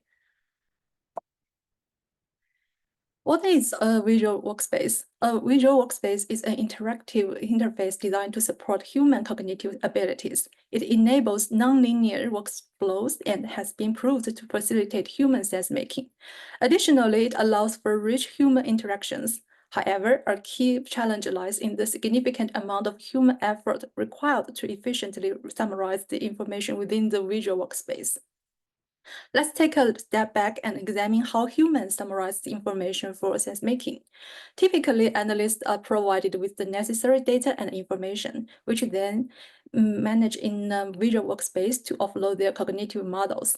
The final output may be a written report. However, this process, especially the top-down sense-making process and report writing, is highly labor-intensive.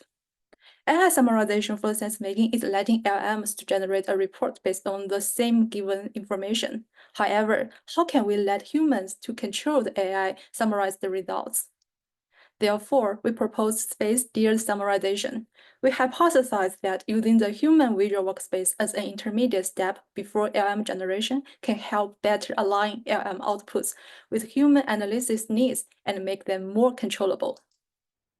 To prove our idea, we conducted a proof of concept study. We used a fictional intelligence analysis dataset and simulated a workspace based on the ground truth. The LM generated reports based on the human-created workspace. We used correctness to evaluate the generated reports.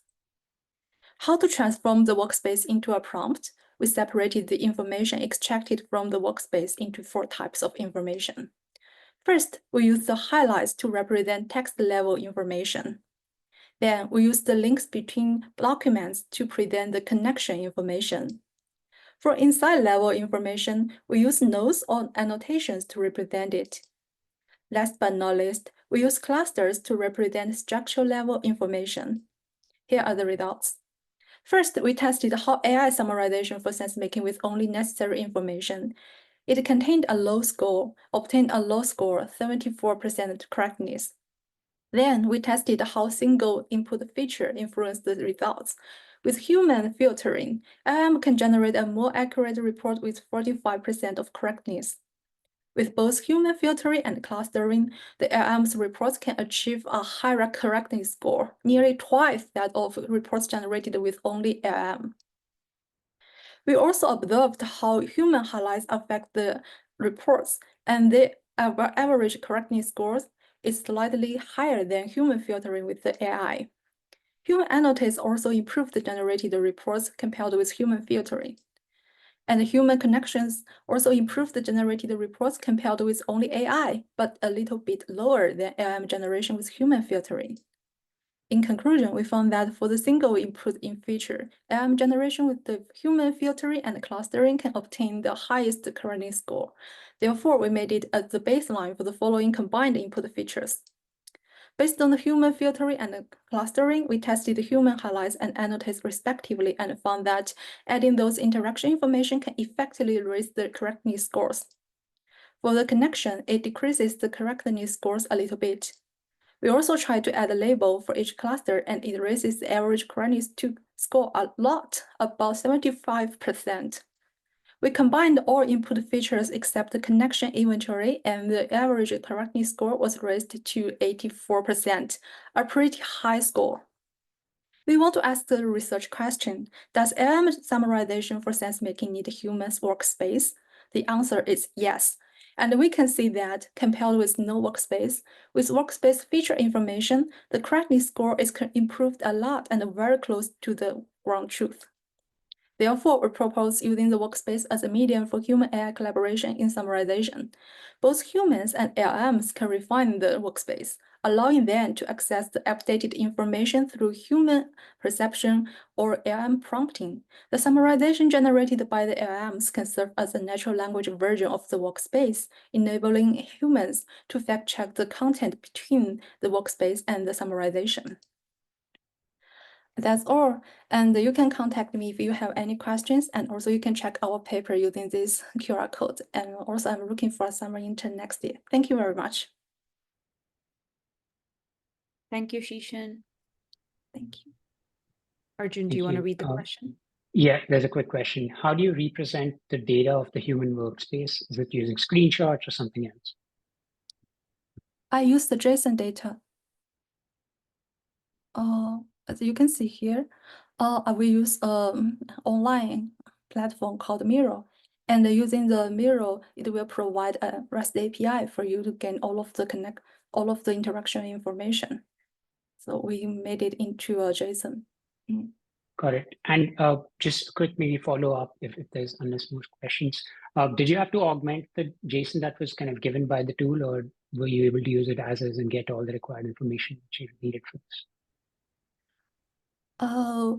For the JSON, we obtain the JSON data from the Miro, and for our prompt, we have to separate it. We have to extract it for different types of data, and we make them into another kind of JSON data combined with the prompt. It will be a lot simpler. We just extract the most important information. Yeah. Sounds good. Great. Thanks again for the awesome work and presentation. Thank you. Thank you. All right, our next paper is Vitality 2, Reviewing Academic Literature Using Large Language Models, and Hongye An will be presenting this work. Okay, thank you. Hello everyone, can you hear me? Yes. Okay.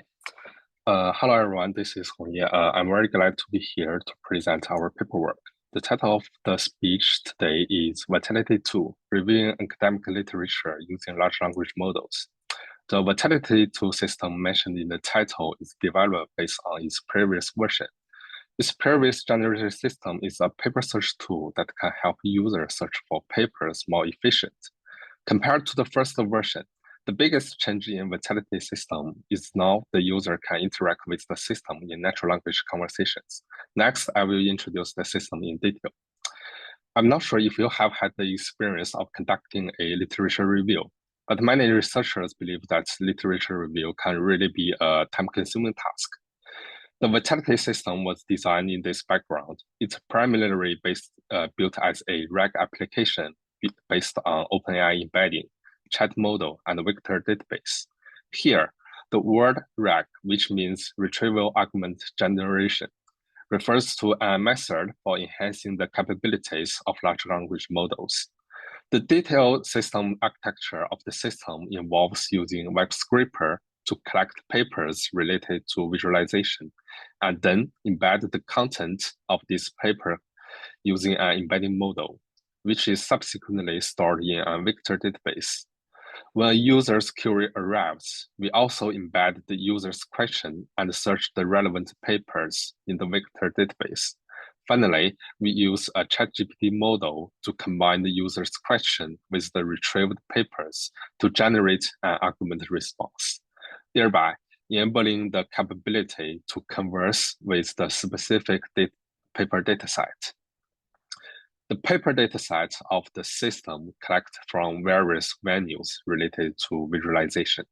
In total, we now have collected approximately 66,000 papers over the past 50 years using web scrapers. Next, I would like to demonstrate a simple user case of a Vitality 2 system through a short video demo.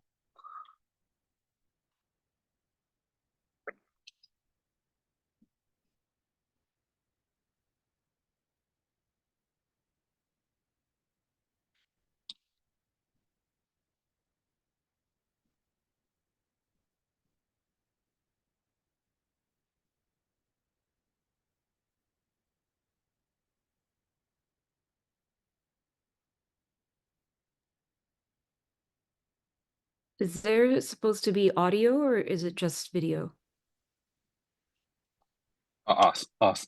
Sorry, I forgot to share the video. We're seeing the video, but we're not hearing anything.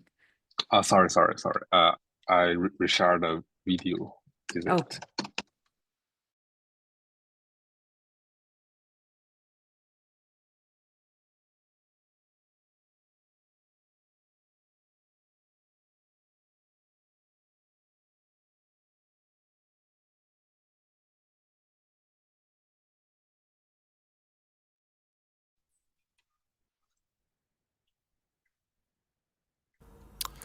Okay, welcome to the Vitality interface.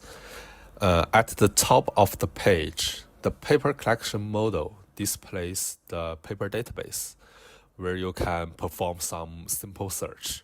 You can search based on title, authors, source, and more.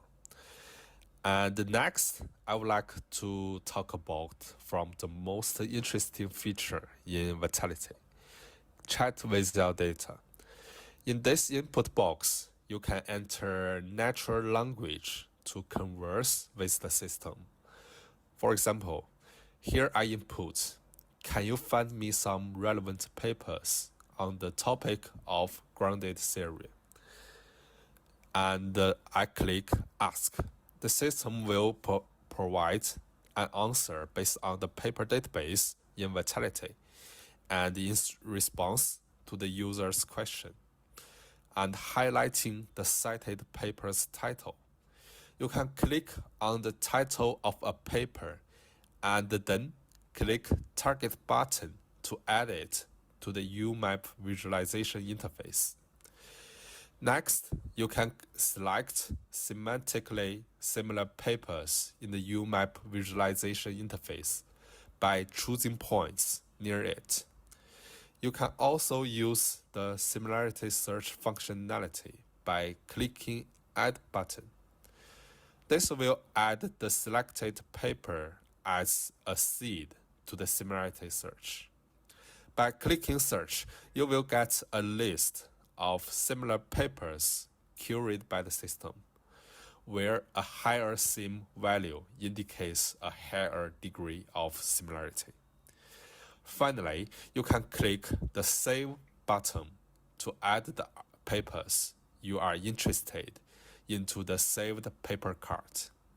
Within the saved paper cart, you can click the Literature Review button, and the system will automatically generate a literature review based on the papers you have saved. Okay,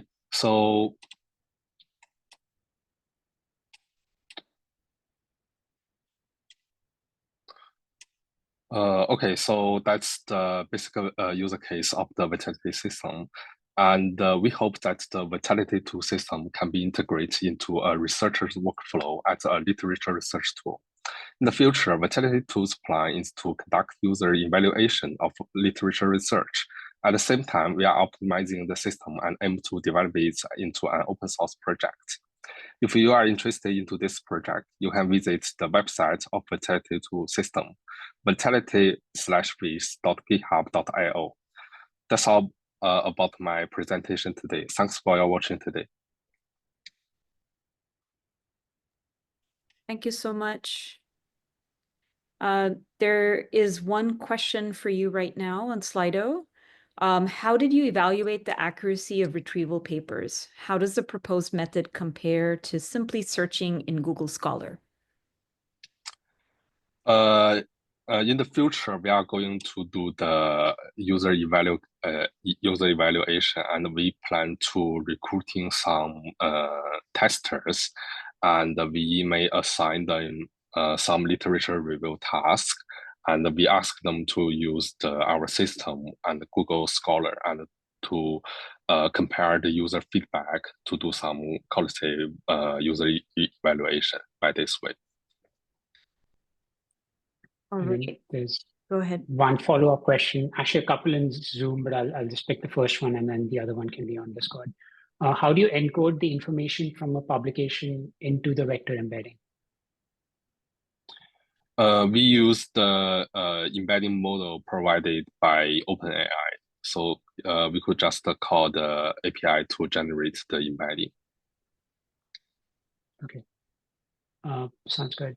I think we're just out of time for this one, but yeah, if you could take a look at the Zoom conversation as well, because there's a couple of questions there that we create, and then just follow up on Discord so everybody can see that. But thanks again for the presentation. It was really nice work. Thank you, Hongye. So let's move on to the next talk. The next one is called ITOT, an interactive system for customized tree of thought generation. Both Alan and Sebastian from the author list are going to co-present. Hello, can you hear me? Yes. Okay.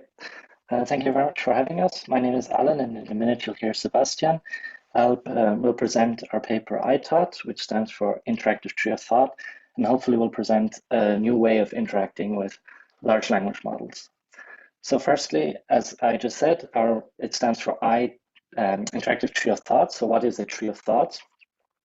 So tree of thoughts basically extends a history of prompting techniques and mainly chain of thought, where chain of thought prompting basically asks the model to emulate the thought process by adding intermediate steps in its reasoning called thoughts.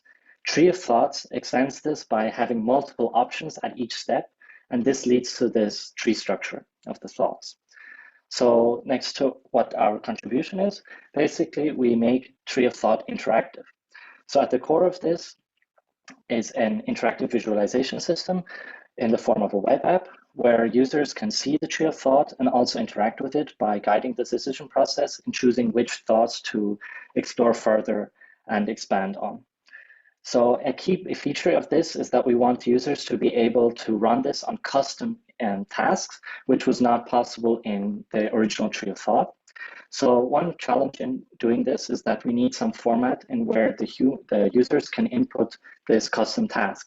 And what we found works well is that we add these two extra prompts that the users can use, namely the example prompt and the evaluation prompt, where the example prompt basically acts similar as in few-shot learning, where it describes a successful tree of thought, like example in a similar use case, and the evaluation prompt just describes how the model should evaluate the thoughts. But these are not necessary to just increase the fidelity of the system. So next, a second challenge that we encountered in enabling these custom tasks is that we have the issue of redundant options. So this means the model produces multiple options that actually describe the same thing, just using different wording. And in the custom setting, this can be non-trivial in deciding whether these two statements are actually describing the same thing. But what we do here is that we provide two forms of semantic equivalence checking that can be used to filter out these options. The options are still shown to the users just in a stacked fashion, where the one representative thought is placed on top. And now we'll show you the system in action. Yeah, all right. So that's my part. So let's go over a quick live demo actually. And what we can see is our landing page where we have a few of the examples, like a few ready to go examples that you can just plug in into these three prompts that the tool has. So they are pre-filled in, as you can see here. We also have additional settings where users can change the model, the temperature, or some more tree of thought specific settings like the number of generated or the number of selected by the model, by the model's evaluation step, and ultimately to the user displayed thoughts. And then once you have all of that figured out, it's as simple as clicking this button, and the first layer of the tree is going to be generated. And in the moment step after the evaluation step is done, this is then also output to the user. But actually, we wanted to show you the usefulness of the system in one of the user studies that we have also prepared in the paper. So let's check that one out. And what the user wants to do here is, or what the question that user has and wants to solve together with the model interactively is prove that if a graph is not connected, the complement of the graph is connected. And we can see here we have this evaluation step, which we model by the ranking. And the first step, the model actually takes an approach that may not be as fruitful going down this path. So clicking here, this would, for example, generate the next thought following this line of thoughts before. But maybe because the user has interacted with this problem before, he knows, okay, we need a more global view. So he chooses he elects to go down to the second option, which looks at the graph as two disjoint subgraphs and tries to model the proof in this way. So we can, the user expands on this, and in two steps, the model already kind of finishes the proof by saying that, okay, all of the edges in the complement will be connected because all of the edges between the two subgraphs are connected. But the user still is not fully satisfied with that, and we have the option here in our framework that the user can also input own custom thoughts into the process. He says, okay, but it remains to be shown that also two vertices within a subgraph are also connected. So not only the vertices between the two, like the edges, so also within a subgraph. So then following on this, the model is able to elaborate further and basically can say, okay, within the subgraph, they are also connected through a sequence of vertices in the other subgraph, because every vertex is always connected to vertices in the other subgraph, and thus being able to complete the proof. And just to highlight one of the examples that Alan pointed out before, the semantic grouping feature we would see here, where the nodes are kind of stacked, but we could also click on it, and we would see the contents of the stacked nodes. All right, so wrapping up, what we envision for future work possibilities would be for one automatic tree extension, where the user does not have to generate layer by layer, but rather the model computes at once, and then the user is able to interact with the finished tree. Custom output parsing, like in a regex-like fashion, and enhanced explainability, where users would be able to understand why a certain or where a certain output result originates from, which kind of word in the input resulted or influenced this specific word or this specific token. All right, thanks for listening. We are happy to take any questions now, and yeah. So thanks, Sebastian. There's one question in Zoom while we go folks ask them in Slido. The question is, do you have plans for measuring the uncertainty or confidence of each branch in the tree of thought process? Yeah, so I can quickly answer that. We didn't go into it in the presentation because we don't have the time, but actually, as you already saw, and these are actually based on querying the model on what thoughts it thinks are the best, and then basically shows to the user as in a ranked fashion what the model thinks is the best thought. So that's sort of showing the confidence that the model has in that branch or that thought of yeah, Alan, you cut out very briefly there, but basically there's an evaluation step where the model self-evaluates, which can be seen as a sort of confidence ranking. That makes sense. And yeah, again, I just encourage you to go into Discord after this, because some folks can take a little time and bring up more questions there. So, but thank you again for this great tool and presentation. Yeah, special props for showing a live demo. I will pose a question for you later on Discord, but let's move on to the last but not least paper of this workshop, Enhancing Arabic Poetic Structure Analysis Through Visualization, and Abdul Malik will be presenting this work.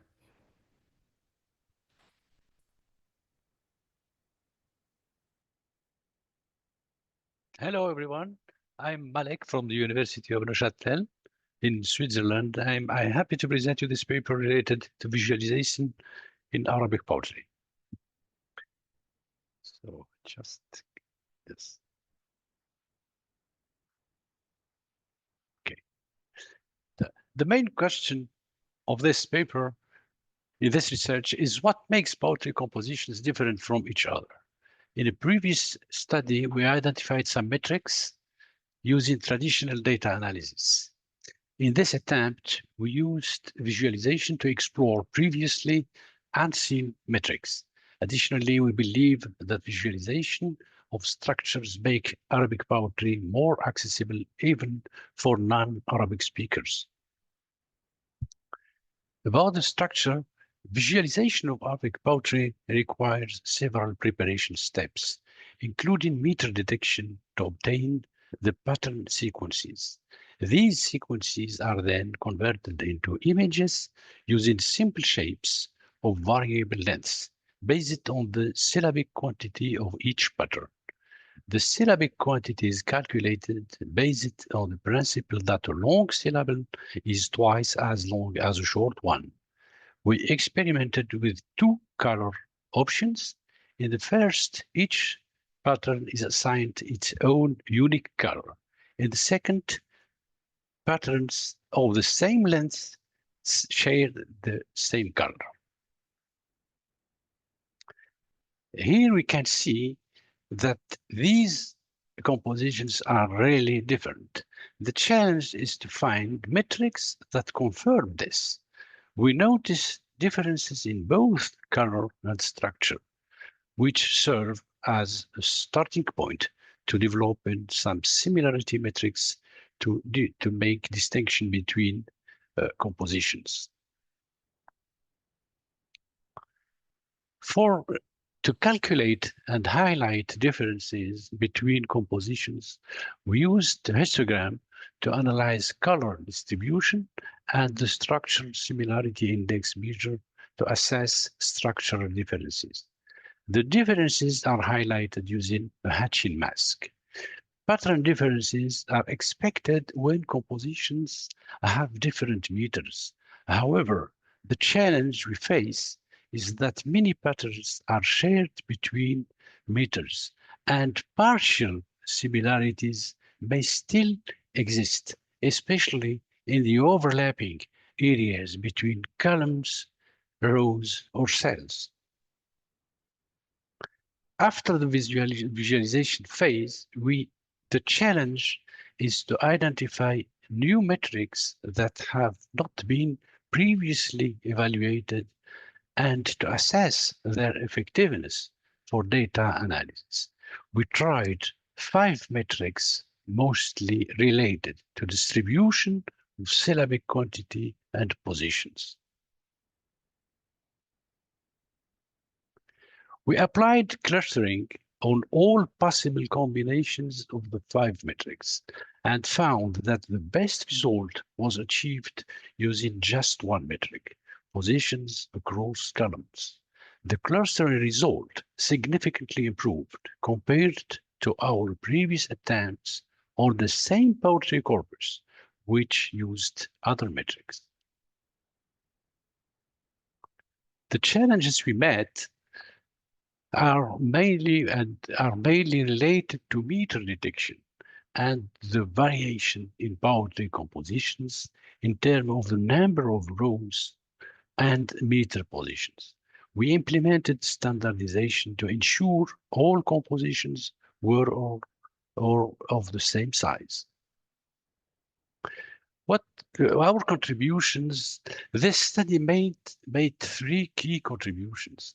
The first is that visualization uncovers new insights and potential metrics for Arabic poetry context. The second is that pattern positioning across column is crucial for clustering. The final contribution is the availability of new poetry corpus in the form of images. To conclude, we can say that the key lesson we learned is to systematically incorporate visualization in every data analysis project, even for some special projects like Arabic poetry. It helps reveal insights that are not easily visible through traditional methods. In future work, we aim to explore visualization techniques that can capture and summarize the entire content of poems, even when they are very, very different in length. That's all what I plan to say. Thank you very much for listening, and thank you for your attention. Thank you for the presentation. Vidya's kind of gotten signed out of Zoom for some reason, so I'm going to be taking over for a bit. But yeah, so this was really interesting work while some questions come up. And Slido, just a quick one for me. So this is super interesting, both kind of the idea of using kind of visualizations as now images that can be used as a corpus of its own. I'm a little curious. So I know this is specific to Arabic poetry, and you know, there's some really nice stuff about that in the paper as well. But is this specific to this language, or how can it be generalized from that? Or are there particular things that, you know, are very fine-tuned, this visualization only works for this context, or can we learn from this and apply that to other languages and settings? Yeah, this is really this. We have large project in this way, including structure and semantics analysis for Arabic poetry. This piece of work is really related to Arabic poetry, the metered Arabic poetry, but we can really imagine to extend it to every language that where there is a metrical system. We have just to have something structured. We can't do it maybe we can, but it's maybe difficult to do it for free poetry. But if you have something that have some structure, I think it's possible to do it for every language. That's great. Yeah, no, really interesting work. And I think it's a really nice area to kind of bring in literature and visualizations together like this. I think it's a really fun space to work in, both from a creativity and a technical standpoint. Exactly. Thank you very much. Thank you again for your work and you. the great presentation today. Thank you. All right, we have 2 minutes to spare. But I was just thinking it's kind of like red wine. You know, the workshop got better in terms of its technical issues as it progressed. But thank you so much to all 11 presentations for just starting on time and just getting through everything in a timely fashion. We will, so a few things, I'm going to post slides in a bit, but a few housekeeping things. A few of you shared video presentations ahead of time. If you haven't already, please share it with both Arjun and I, and we'll make sure we post the talks off of our website, just given the technical issues that people have had. And we'll try to do the same with Victor as well. But yeah, thank you for bearing with all the issues, but hopefully you enjoyed the content. So let me share the closing slides really quickly. This is not the one I want. Give me a second.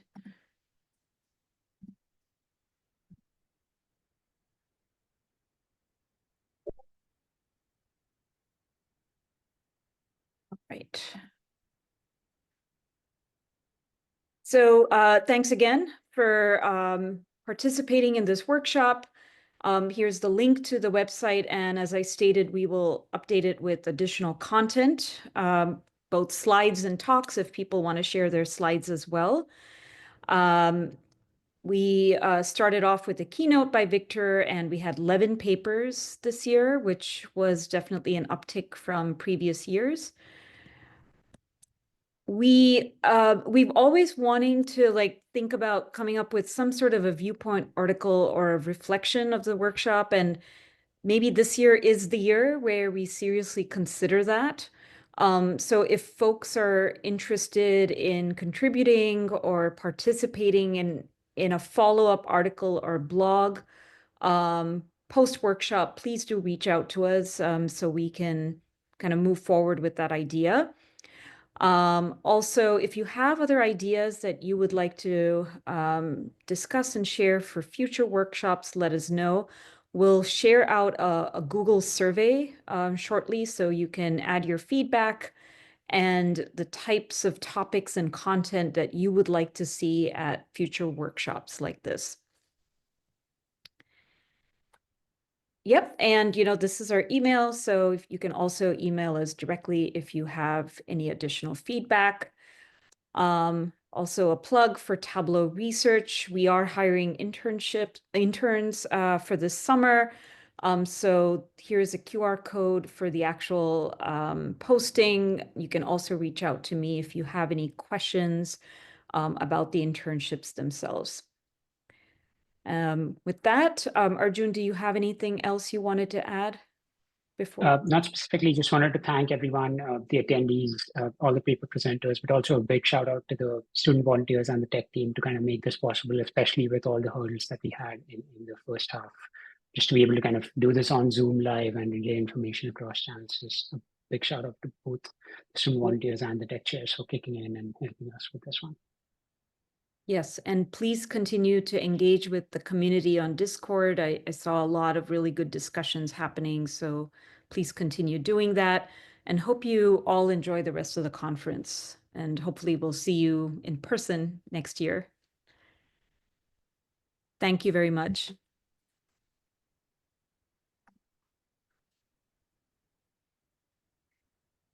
All right, I think we can sign off.